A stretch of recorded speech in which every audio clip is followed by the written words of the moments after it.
또 볼더대 연구에 따르면요, 이 변기 물을 내리는 순간 세균으로 가득한 비말이 천장까지 솟아오르는 걸로 나타났는데 실험 결과 이 비말은 초속 2m로 분출돼서 와. 8초 만에 빠르게 퍼져 나갔습니다. 이 작은 입자들이 수분 동안 공중에 떠다니기도 했는데요. 특히 배설물 박테리아가 포함된 미세 물방울은 변기 앞쪽과 또 옆에 바닥으로 가장 많이 방출된다고 하거든요. 관련한 내용 잠시 후에 자세히 또 알아보도록 하겠습니다. 금요일 한뉴스 브리핑 뜨거운 남자 임지웅이었습니다. 네. 갑자기 이렇게 뜨겁다가 이렇게 예의가 발라지는 정신하게 마무리를 했습니다. 네. 자, 최신 핫뉴스 하나하나 살펴보도록 하겠습니다. 먼저 폐암 이야기해보려고 해요. 네. 폐암의 전조 증상 중 하나가 손가락 변형이라는 뉴스였는데요. 폐암하고 손가락이랑 무슨 관계일까요? 네, 대부분 폐암이라고 하면 떠오르는 첫 번째 증상이 바로 기침, 가래, 체중 감량 이런 것들 생각하실 것 같은데요. 폐암에 이런 증상이 없는 경우가 많습니다. 손가락 변형으로 오게 되는데요. 손가락이 곰봉지처럼 변한다 그래서 곰봉지 손가락이라고 합니다. 사진을 보시면 원래 정상적이게도 손가락 끝쪽은 약간 볼록하게 되어 있긴 하지만 유난히 곰봉 모양처럼 개구리 네. 발가락이라 그러면 그것처럼 이렇게 볼록하게 올라 있죠. 네. 저 이유가 뭐냐면 폐암 같은 것들의 병이 걸리게 되면 산소가 부족해집니다. 산소가 부족해지면 손가락 끝쪽으로 산소를 못 보내기 때문에 저기로 가는 모세혈관이 확장하고 그에 따른 조직이 증식하다 보니 모양 자체가 점점점 동그랗고 커지게 되면서 이제 손가락 곰봉지 모양처럼 된다라고 이렇게 알려져 있는데요.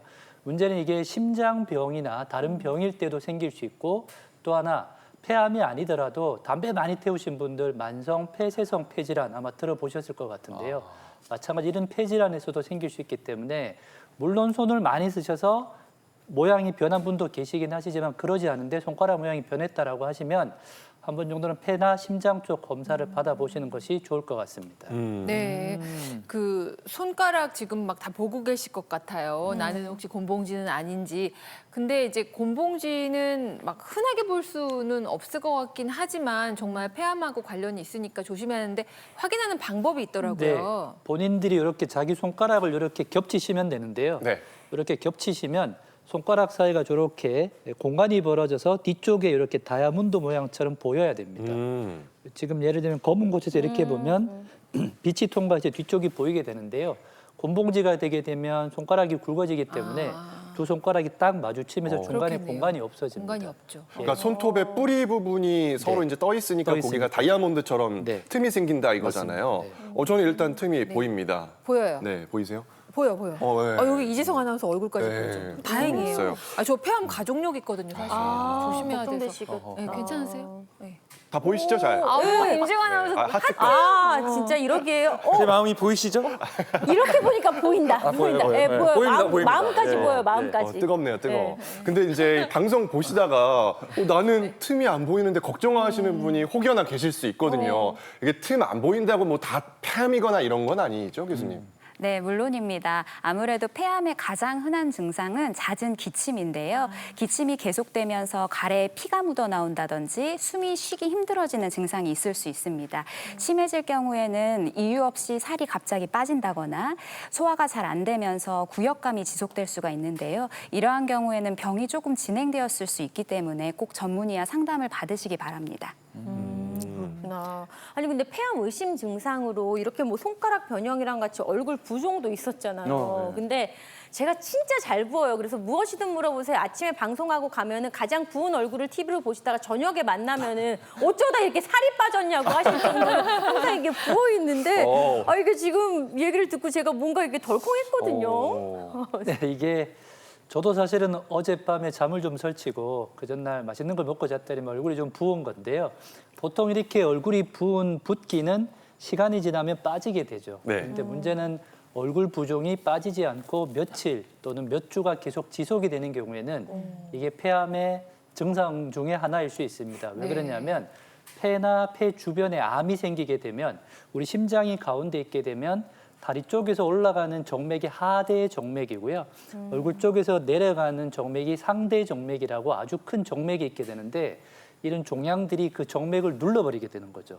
그러면 머리 쪽에 있던 피가 심장 쪽으로 못 들어가기 때문에 결국에는 머리 쪽에 피가 많아지면서 얼굴이 이렇게 붓게 되는데 통상적으로 뭐 몇 시간 있다가 빠지는 부종과는 전혀 다르게 누구나 봤을 때 좀 심하다. 그리고 이게 며칠, 몇 주, 몇 개월 계속 지속된다라고 한다 그러면 얼굴 부종도 폐 쪽으로 인한 문제일 수 있으니 한 번 정도는 검사 받아보시는 것을 추천드립니다. 일단은 뭐 아침에 부었다가 저녁에 빠지는 거 정도는 네. 괜찮은 거였고요. 이게 계속 지속되면 의심해 보라는 말씀이십니다. 근데 이제 요즘은 이제 부고 소식 같은 거 저는 많이 봤는데 네. 어떻게 돌아가셨나요? 여쭤보면 폐렴으로 돌아가셨다는 얘기를 많이 들어요. 그래서 생각해 보면은 연세가 많을수록 폐가 좀 약해지시는 걸까요? 네, 맞습니다. 우리가 나이가 들면 얼굴에 주름이 생기는 것처럼 호흡기도 전반적으로 약화가 되게 되는데요. 일단 호흡 근육 자체가 약해지니까 숨을 들이마시는 힘도 약해지게 되고요. 근데 또 폐 탄성 자체도 줄어들게 되니까 폐가 공기를 내쉬는 힘도 약해지게 됩니다.